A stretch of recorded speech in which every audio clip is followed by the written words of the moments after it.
Bonjour les gens, bienvenue dans cette vidéo un peu spéciale puisque c'est pas à proprement parler un vlog voyage mais c'est plus le bilan complet de l'Alaska dans lequel on va répondre à toutes les questions que vous nous posez depuis quelques temps sous les vidéos du vlog. Ouais, en premier on va vous parler de notre itinéraire, ensuite on va vous parler de nos coups de cœur quand même. Oui, ensuite on va aborder une question très importante qui est le budget.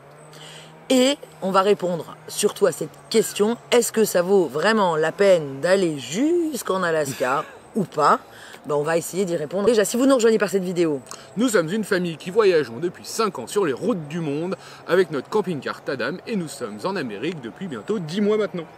Et nous avons passé plus d'un mois en Alaska. Si vous n'avez pas suivi les vlogs, je vous remets ici la playlist de tous les vlogs en Alaska. Ça peut être cool de les regarder avant et de revenir voir le bilan après. Comme ça, au moins, vous comprendrez de quoi on parle. Exactement. Qu'est-ce que je voulais dire? Si vous n'êtes pas abonné, abonnez-vous. Oui. Abonnez-vous. Forcément. Et puis mettez un petit like aussi. Parce que nous, on like les likes. On prend aussi un petit moment pour remercier toutes les personnes qui nous soutiennent grâce au Super 5, c'est le bouton merci. Ils ont traduit ça en merci, en même temps Super 5. Ils auraient pu appeler ça Super Merci. Vous cliquez et ça permet de nous faire une donation directement sur la chaîne et ça c'est cool et on vous remercie, on remercie ceux qui le font déjà. C'est vraiment chouette. Et on va attaquer ce bilan quand même. Trêve de blabla. C'est parti. Je te laisse gérer l'itinéraire. Oui, parce que c'est moi qui ai conduit et c'est moi qui ai fait l'itinéraire. J'ai jamais conduit. Je vous mets tout de suite des images de moi qui conduis, tout ça, parce que vraiment, faudrait quand même pas qu'on pense qu'il n'y a que lui qui conduit.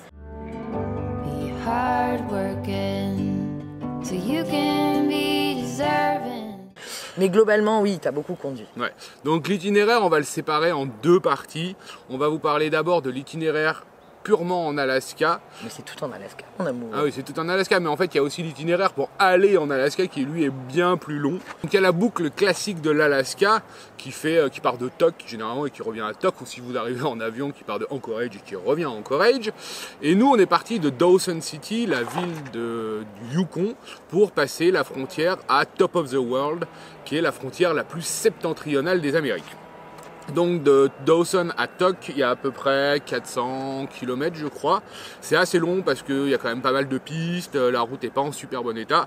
Mais bon, ça s'est fait sans problème, on a passé les douanes. Première étape, Tok. Ensuite de Tok, en fait, soit vous descendez vers Anchorage, soit nous on a décidé de monter vers Fairbanks. Et ensuite de redescendre à Anchorage par le Denali. De Fairbanks, qui est la ville la plus au nord, vous pouvez continuer vers Prudhoe Bay, qui est la route qui mène aux champs pétroliers et à l'océan Arctique, mais n'ayant pas énormément de temps, et il faut plutôt un 4x4 quand même pour faire ces routes, parce que c'est des routes de gravier avec beaucoup de camions, on a décidé de rester dans le mainland. Et puis nous, l'océan Arctique, on l'a déjà vu l'année dernière en Norvège, et c'est aussi pour ça qu'on n'avait pas fait la Dempster dans le Yukon. C'est que ça n'avait pas forcément un intérêt particulier pour nous. Ce qui nous intéressait, c'était quand même plus les parties péninsules de l'Alaska que territoire du Nord. Voilà. Exactement. On est descendu ensuite par le Denali pour arriver à Anchorage. Et de Anchorage, on est descendu dans la péninsule du Kenai. Donc dans le Kenai, on a commencé par Whittier, je crois, c'est ça le nom, Whittier. Nous sommes descendus à Seward. Puis nous sommes allés à Homer, qui est de l'autre côté, qui est la ville la plus à l'ouest. C'est un peu le bout du monde de l'Alaska. Le bout du monde du continent à l'ouest. Voilà, accessible par la route, parce que vous pouvez encore y aller, mais tout le reste se fait soit par bateau, soit par avion. Pour aller jusqu'au détroit de Bering qui rejoint la Russie. Exactement. Ensuite, nous sommes allés à Valdez, qui est une péninsule. On est remonté à Anchorage, on est obligé. On est obligé de remonter à Anchorage. D'Anchorage, on est allé jusqu'à Valdez. Comme quoi j'ai conduit un peu, d'ailleurs ce bout-là c'est moi qui l'ai fait. Et de Valdez, nous sommes retournés à Tok. Ça, c'est la boucle dans l'Alaska, ce qu'ils appellent mainland. Attends. Ouais. Parce que là, il y a quand même un gros VR. En fait, il y a du bruit parce qu'en Alaska, il y a deux saisons. Il y a l'hiver et la saison des travaux. Et comme c'est pas encore l'hiver, il y a des travaux. C'est un peu vrai dans tout le secteur. L'ensemble de ce circuit, genre d'Anchorage à Anchorage, en faisant ces deux péninsules, on va dire ça comme ça fait 1700 à peu près si on prend Google. Oui. Si on fait dans Google, parce qu'on l'a fait pour préparer cette vidéo, regardez, hop là, c'est pour ça que je regarde là. Oh, on a une magnifique fiche. Donc l'ensemble de ça, ça fait 1785 miles sur le papier, ce qui correspond à plus de 3000 km, sachant qu'il y a toujours des petits détours pour aller à l'épicerie, faire les pleins, les services. le gaz, la laundry. Tu te dis que c'est beau, puis tu reviens, tu repars, tu as trouvé un spot. Non, puis chercher un petit bivouac, revenir. Voilà. Donc on est à plus de 3000 km sur 15 jours, 3 semaines d'Alaska. D'Alaska à Alaska, puisqu'après il y a toute la partie sud avec Ains, Skagway et Hyder, plus tard, où là, il nous faut rien que 700 km pour aller de Skagway à Hyder, par exemple. Oui, c'est ça. Donc ça fait quand même énormément de kilomètres. Mais bon, c'était très très beau. Oui, c'était très très beau. En parlant de très beau, quels sont nos coups de cœur? Et là, je mets un truc, tu sais, j'écris coups de cœur. On en a plusieurs, des coups de cœur. Hein. Forcément, quand on va en Alaska, on s'attend à de la faune sauvage, des glaciers, le bout du monde, de la neige. On a eu de la neige sur les montagnes. On a eu des glaciers. Mais clairement, si moi j'avais 3 coups de cœur à retenir, ça serait en premier la Russian River.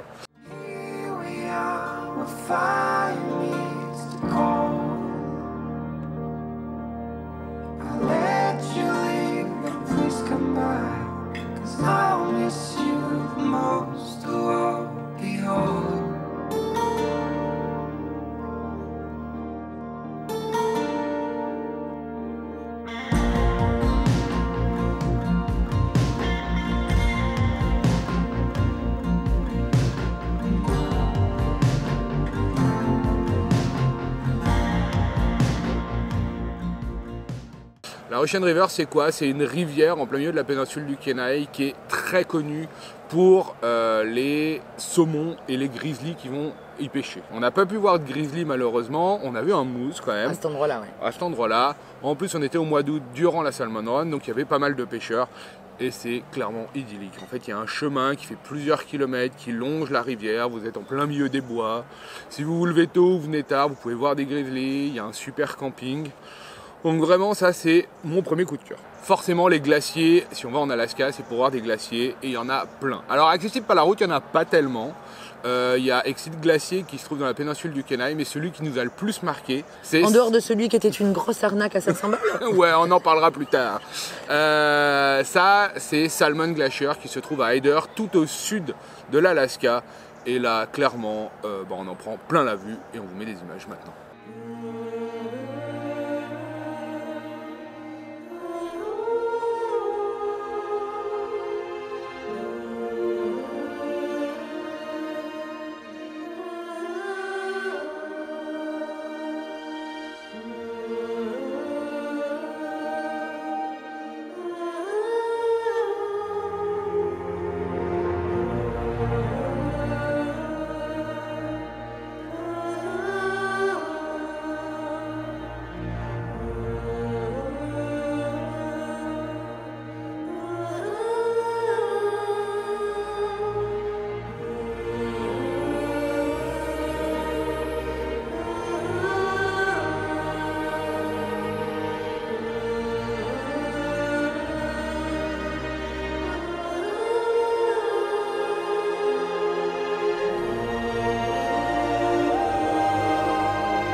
C'est un glacier qui est énorme. Enfin, si vous êtes allé à la mer de glace, vous avez vu un petit glacier. Là, vous voyez un énorme glacier. Et il y en a encore beaucoup plus si vous prenez le bateau, mais on y reviendra à la fin de cette vidéo dans ce qui est le budget. Et enfin, mon dernier coup de cœur, c'est la péninsule de Valdez et le spot surtout que nous avions trouvé au milieu d'une rivière.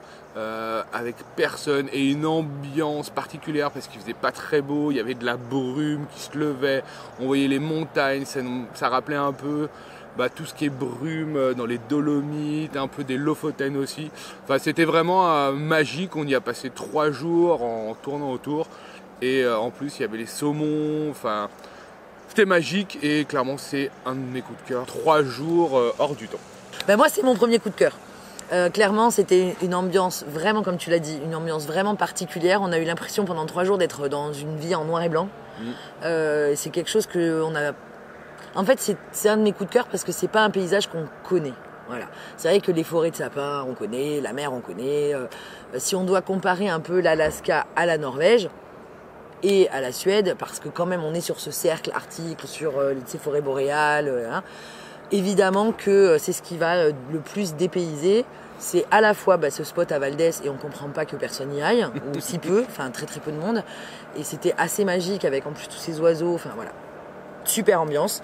Mon deuxième, ça a été de voir les grizzlies à Haines aussi, j'ai envie de dire facilement. C'est-à-dire que quand c'est la période du Salmon Run, ils sont là, en famille, donc maman grizzly, bébé grizzly, tout ça, c'était...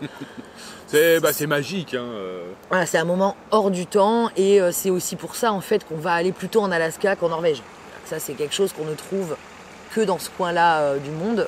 Donc c'est clairement, alors je dis les grizzlies, mais d'une manière générale, ça va être d'avoir vu toute cette faune, toute cette vie sauvage.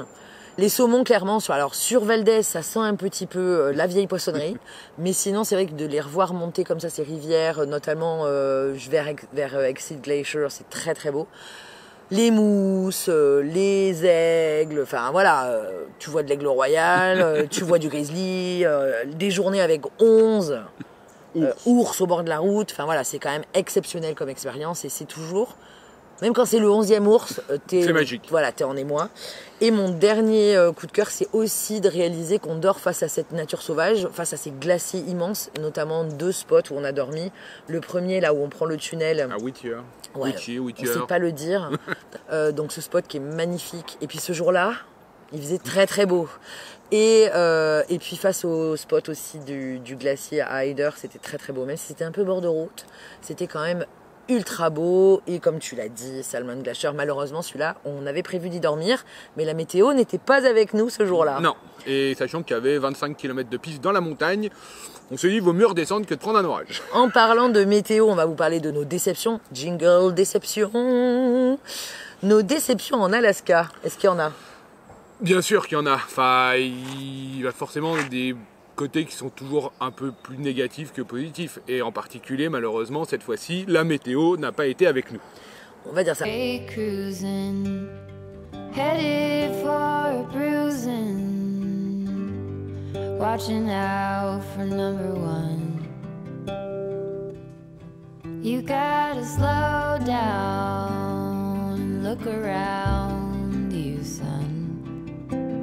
Today is just today and not tomorrow.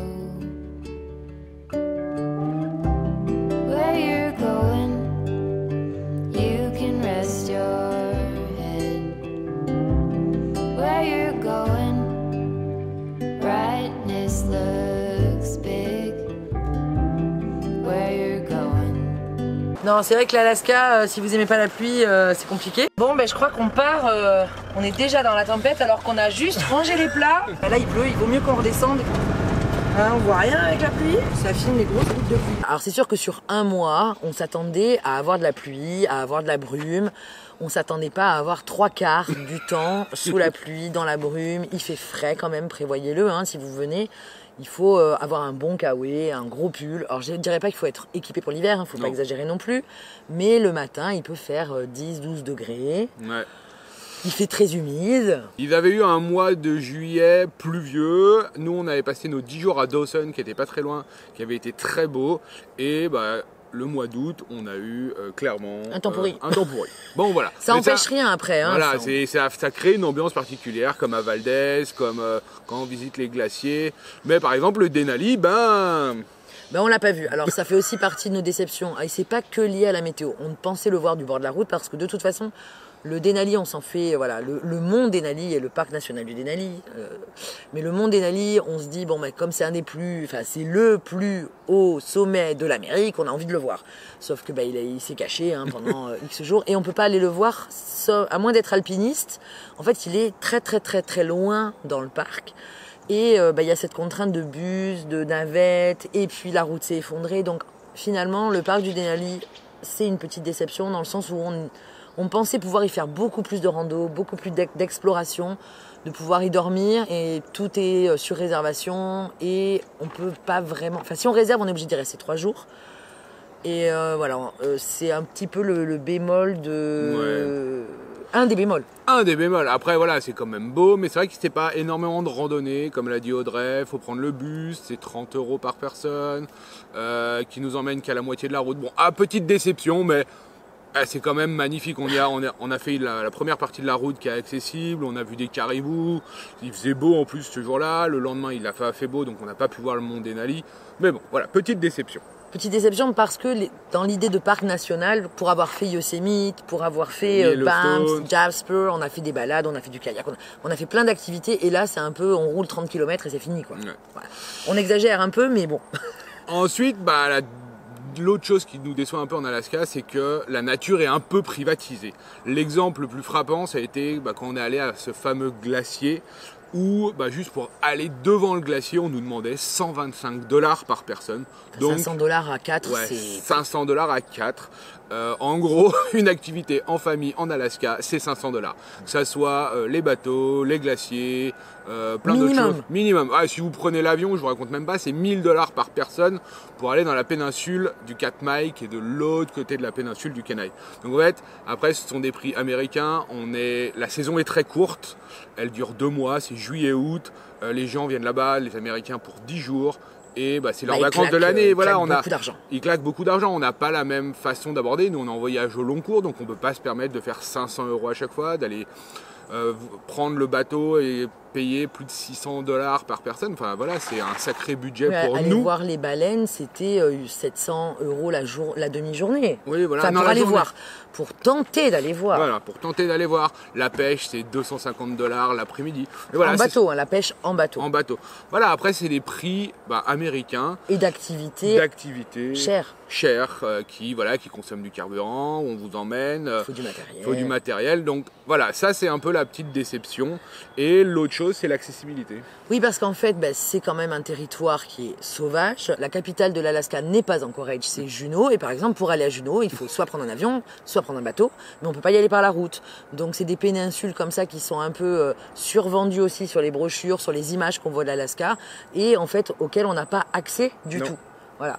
Donc on se dit l'Alaska ça va être grandiose et ça l'est, je veux pas dire que ça l'est pas, on s'est éclaté, enfin vraiment on met juste des petits bémols. C'est-à-dire que si vous vous attendez à voir tout ce qu'on vous montre sur les brochures, d'aller marcher sous des coupoles de glaciers, c'est des gens qui y vont en hélicoptère ou en avion, ils sont déposés là, ils marchent 20 minutes, ils payent 1000 $ la journée en famille, ils rentrent quoi. Donc faut être prêt à, si on veut vraiment tout vivre l'Alaska comme on vous le vend, à mettre vraiment le gros budget quoi. Et on a croisé des gens qui l'ont, c'est pas le problème, c'est chacun après nous, on va vous parler de notre budget juste après, de savoir quelles sont les priorités et qu'est-ce qu'on a envie de faire, est-ce qu'on a envie de payer pour ça ou pas. On vous l'avait dit, nous, payer pour marcher sur un glacier, c'est non. Voilà. Et en plus le guide il est pas là pour vous expliquer, il est juste là pour justifier le prix. Autant payer pour un guide nature qui va vous expliquer des choses, pourquoi pas, là juste pour qu'il vous tienne la main et qu'il vous tienne le portefeuille, non.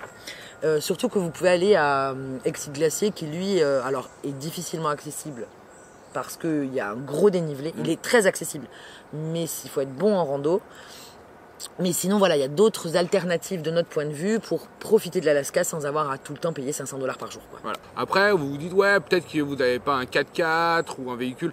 Non en fait parce que il n'y a pas de route du tout en fait, c'est même pas que... Hormis l'Arctique, c'est Prudhoe Bay qui est une route de camion.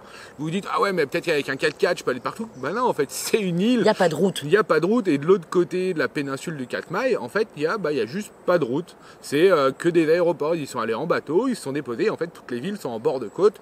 Il y a une navette et puis c'est tout. Il y a peut-être des vieilles pistes forestières, mais même pas sur la carte, c'est clairement pas accessible. Donc même avec un... Voilà, on peut pas décider de faire le tour par une route secrète pour y aller. Non. Il n'y a pas. Donc voilà. Maintenant, on va vous parler quand même de notre... Jingle budget. On en arrive sur la partie budget et ça pique un peu. On va quand même commencer direct par ça. C'est pas qu'on va vous faire des mystères, on va clairement vous dire combien on a dépensé. Mais heureusement qu'on dépense pas ça tous les mois, sinon on rentre demain à la maison. Forcément. Bon, la première partie, on va se dire, c'est loin, c'est l'essence. Nous, avec un véhicule européen, finalement, l'essence, c'est un budget, mais elle est quand même moins chère qu'en Europe. À peu près, c'était 5,50 $ le gallon, ce qui fait à peu près 1,50 € le litre. Donc pour nos 3000 km, que dans l'Alaska, on a dépensé à peu près 500 euros. Sur les 15 jours, 3 semaines. Par contre, pour y aller, on passe par le Canada. Et le carburant au Canada n'est pas du tout au même tarif. Non. En Alberta, ça allait. Ça allait, sauf que quand t'es à Watson Lake, par exemple, ou à Moonshot Lake, pour ne citer que celui-là parce que j'ai failli m'évanouir, on était à 2,89 le litre. Ouais. Alors en dollars canadiens, il faut enlever 30%, mais même en enlevant 30%, Ça pique. ça pique très fort. Et qu'il y a très très peu finalement de stations essence. C'est-à-dire qu'entre Whitehorse, dans le Yukon, et Dawson City, dans le Yukon, Il y a 3 stations, je crois. 2 stations. voilà, du coup ils ont une sorte de monopole, ils se mettent à peu près d'accord sur les tarifs et on n'a pas le choix parce que il n'y a pas d'autres stations essence. À Dawson City, le carburant il était à 2,80. Non, 2,50 et un Non, peu... dedans. Dans Ouais, Dawson, 2,53. 2,53, oui c'est vrai, Daphné elle a dit oulala on va pas mettre ici. Mais voilà, donc c'est 2,53 le litre. Et donc pour y aller, il faut quand même prendre en compte que depuis Jasper au Canada jusqu'à revenir à Vancouver, on a parcouru 8000 km. Donc l'Alaska, c'est loin. Voilà. C'est très loin. Donc on a un gros budget carburant. Si on compte que l'Alaska en tant qu'Alaska, ça va. Si on compte le budget complet, c'est autre chose. Donc en gros, sur un mois, puisqu'on va vous ramener tout sur le mois et sur les autres dépenses, on est à 1000 € de carburant. Ensuite, Sachant qu'on a un véhicule européen qui ne consomme que 12 à 13 litres 100. Imaginez avec un véhicule américain qui est plutôt à 30 litres 100. on va en reparler. On en reparlera, ça pique tout de suite. Ensuite, niveau course, on est à peu près sur 1000 €. Ça change pas beaucoup de ce qu'on a dépensé les mois précédents aux États-Unis, au Canada. Bah, il y a toujours les mêmes supermarchés, les mêmes choses. C'est un peu plus cher, mais Bon, vous sachant, avez fait une vidéo budget course si ça vous intéresse, je la mets là, excuse-moi, voilà, comme ça c'est fait. sachant qu'il n'y a pas de taxe en Alaska, il y a 0% de taxe d'État. Donc en fait, bah, les courses sont un peu moins chères. Et on est aussi allé chez Costco. Oui, alors il y a deux choses, c'est que la première c'est que comme nos copains belges étaient là et qu'ils ont une carte Costco, on est allé faire un gros plein avec eux à Anchorage, ce qui nous a permis de tenir sur le mois. Et on a acheté moins de produits un peu Oui, le haut de chocolat, gamme. Voilà, tout ce qui est tablettes de chocolat, bonbons pour les enfants, on a fait un peu une croix dessus. On a un peu aussi diminué notre ratio de légumes parce que un poivron c'est 3 $ en Alaska, voilà, clairement. Ouais. 1 kilo de tomates en août en Alaska, on est sur du presque 8 € le kilo. Ouais, sur les Donc, grosses tomates. Ouais. on a un peu changé notre alimentation aussi parce que sinon on n'aurait jamais tenu les 1000 €. Ouais. Après, on a fait quelques restos, mais plus des fast-food en station essence, par exemple, où on achète un peu de poulet frit, etc. Et là, on en a eu que pour 200 € à peu près sur le mois. Mais on n'a pas fait de resto à proprement Voilà, parler. on n'a pas allé dans un resto faire le crabe royal, le saumon. Parce que là, clairement, vous êtes tout de suite à 150 $ à 4. On a croisé un couple quand on a pris le ferry et eux, ils ont partagé leur budget et ils ont dépensé à deux plus de 4000 en 3 semaines parce qu'ils ont fait des restos en fait. C'est ça. Voilà, donc non, pas de resto sur l'Alaska. Vous pouvez, hein, mais il faut le budgéter aussi. Alors je pense pas que ça...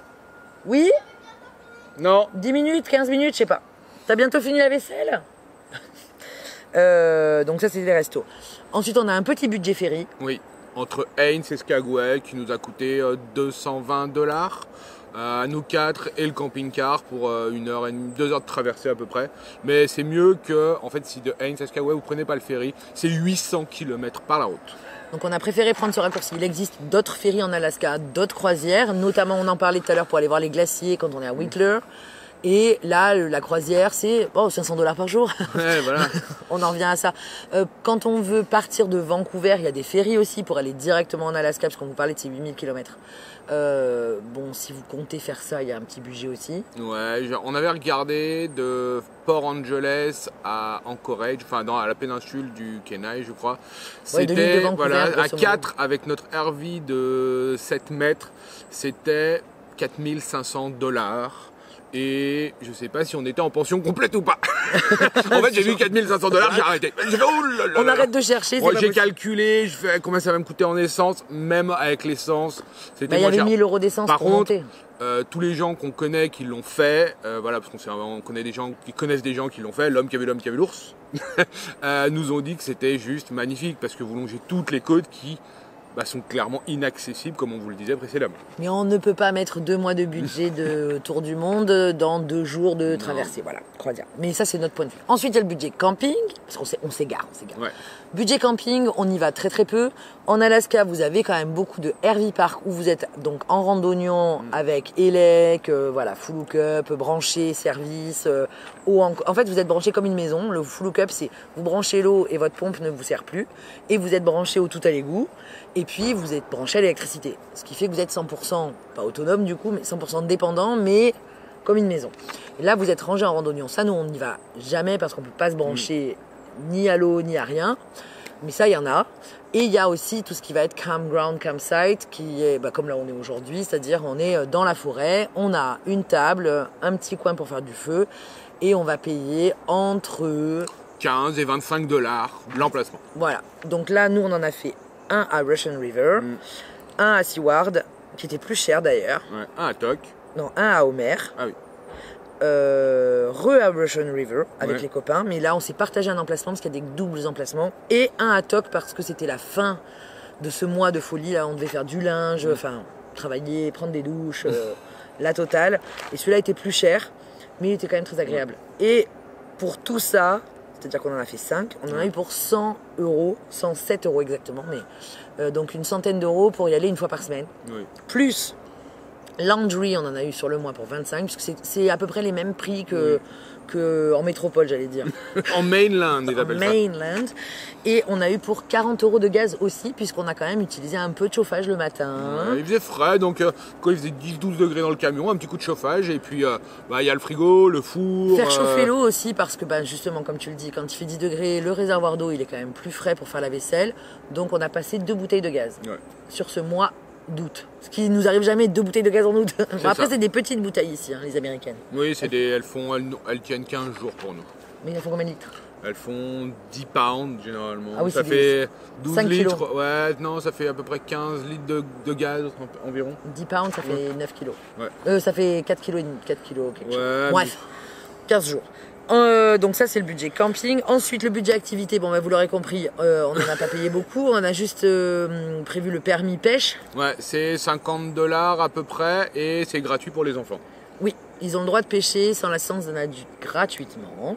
Donc sur ce budget d'un mois en Alaska et autour, c'est-à-dire pour y aller un peu BC, enfin on déborde, parce que c'était quand même plus simple pour nous de faire le mois d'août, nous a coûté 2500 €. Hors frais fixes, parce que dans nos frais fixes, on a tout ce qui va être téléphone, tout ce qui va être assurance du véhicule et assurance santé.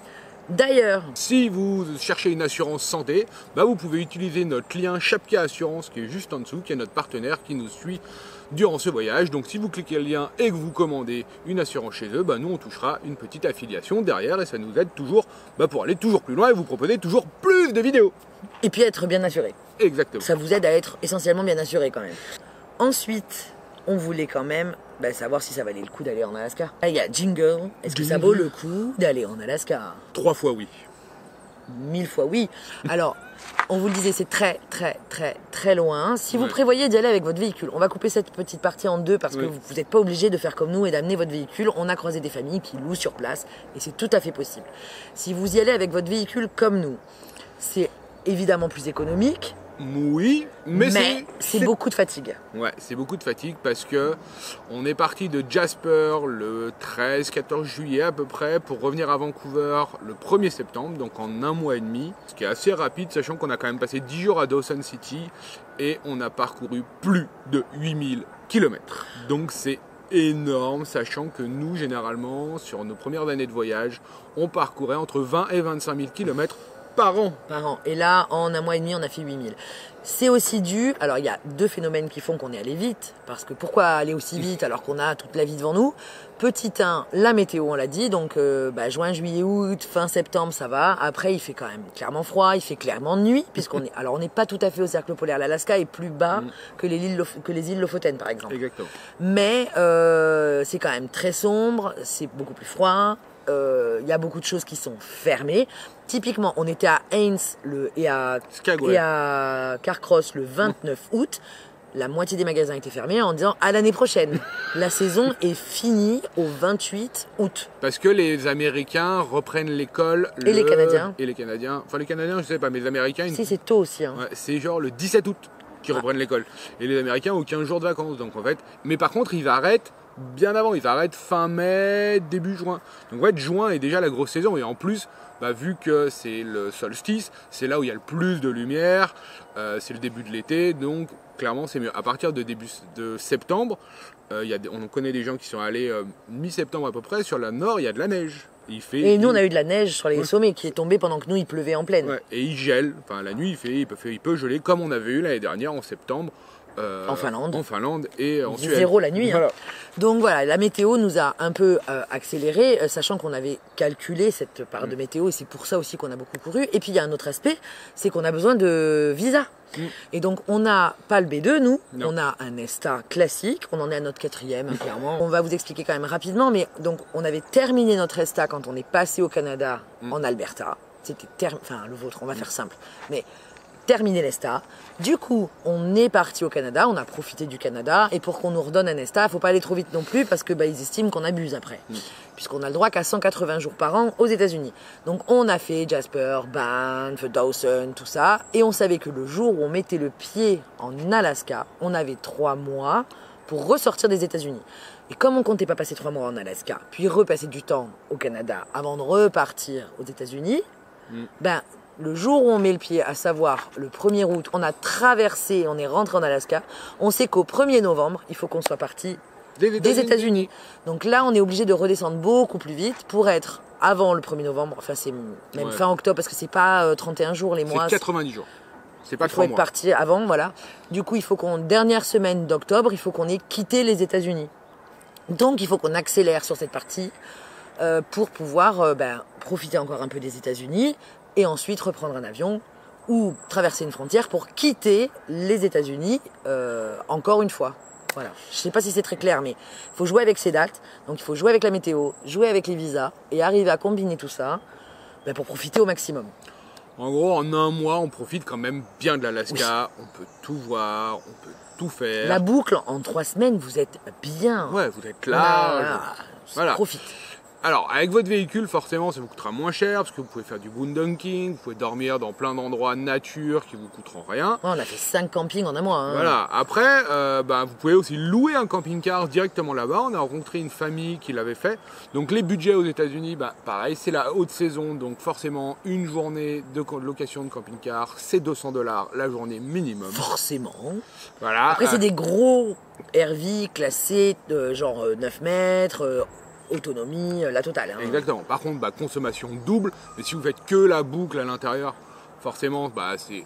c'est 1000 € d'essence. C'est 1000 € d'essence, voire 1200 € d'essence. Parce qu'ils sont en essence. Voilà, ils sont en essence. L'avion, on a regardé depuis l'Europe pour venir en Anchorage. C'est pas compliqué du tout. Il y a des directs depuis Francfort parce qu'il y a une très grosse communauté allemande. Et il y a beaucoup de camions d'expédition. D'ailleurs, tous les camions d'expédition qu'on a croisés sont des Allemands. Mais il y a beaucoup d'Allemands qui se sont installés aussi dans le Yukon. Et du coup, il y a un direct depuis Francfort, notamment l'été à Anchorage. Ouais, qui coûte à peu près 1500 € suivant la période qu'on a regardé hier pour le mois d'août de l'année prochaine. Parce qu'on est des gens consciencieux, on prépare des belles vidéos avec des belles informations. C'est 1500 € par personne. Bon, c'est un petit budget quand même, mais bon, c'est l'Alaska. C'est loin, c'est le bout du monde.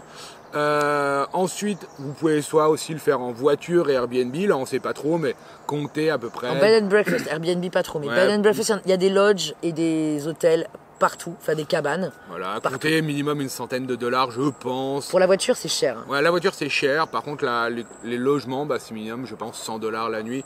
Bon, c'est à peu près classique, c'est pas non plus exceptionnel. Mais voilà, vous pouvez le faire de plein de manières différentes, l'Alaska, et vous en profiterez tout autant. On a rencontré une famille qui le faisait en voiture, justement. Oui, après, on peut le faire en voiture et ils sont adeptes du camping. Alors, si vous n'avez pas de chance, c'est qu'il pleut, il pleut. Mais c'est pas il pleut des averses. En fait, c'est qu'il bruine. Ouais, c'est pas. Non, mais oui. On s'est pris s'équiper des gros seaux d'eau quand même. Oui, mais c'est sûr qu'on a vu beaucoup de gens le faire. Il suffit d'acheter une grosse tente. Ouais. Vous arrivez à Anchorage, vous allez chez Cabela, là. Ouais. Cabela, le roi du... C'est Decathlon, à côté, c'est de la gnognotte. Ouais. En fait, Cabela, c'est le Décathlon de l'Alaska. C'est l'outdoor, Y a et en tout. fait il y a tout, surtout un gros rayon pêche, mais Non, mais pareil, il y a un gros rayon Ouais, camping, tente, t'as des outdoor. haches, des trucs, des réchauds de ouf, voilà, il y a tout. Donc vous allez arriver à Anchorage, vous allez chez Cabela, vous remplissez le coffre. Bon, c'est un petit budget, mais c'est pas si cher. non, non. Les équipements sont pas si chers parce que ils en vendent quand même beaucoup. Et puis vous vous équipez pour camper. Et avec une grosse tente, un réchaud, une glacière, vous pouvez faire l'Alaska aussi et aller en camping pour le même tarif que nous, quoi. Exactement. Et même en bivouac, j'ai envie de Nature. dire nature, c'est assez autorisé quand même. Ouais, dans le Denali, je crois que c'est possible, dans certains parcs nationaux. Mais après, voilà, comme on vous disait, 15 $, 20 $ la nuit en camping, c'est pas très cher. Et même des fois en tente, c'est moins cher qu'en camping-car. ouais, c'est ça. Donc ça se fait aussi en tente. Faut pas oublier cette option-là si ça vous tente.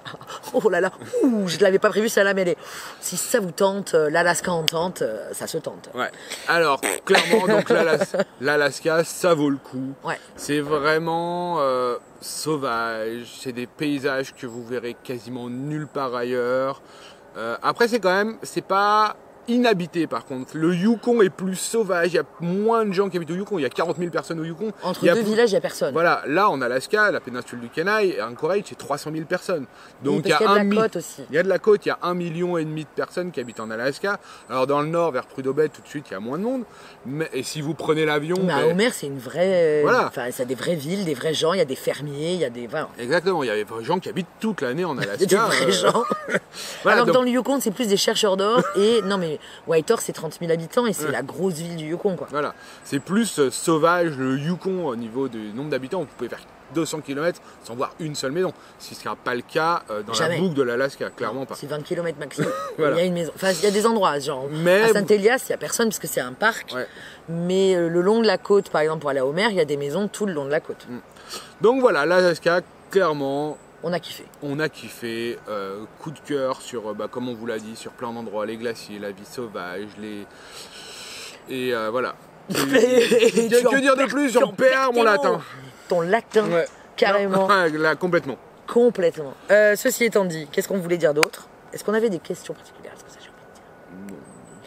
Donc vous avez été nombreux à nous poser des questions parce qu'on sent que vous êtes intéressés et plutôt que de répondre à question par question, on s'est dit que c'était quand même peut-être plus simple de...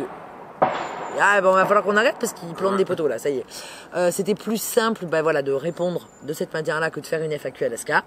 Et on espère que cette vidéo vous aura plu. Et que vous aurez appris plein de choses sur l'Alaska. Si vous avez d'autres questions complémentaires, vous nous les mettez en commentaire. On essaiera d'y répondre le plus rapidement possible et Le plus rapidement possible. quand on a du réseau.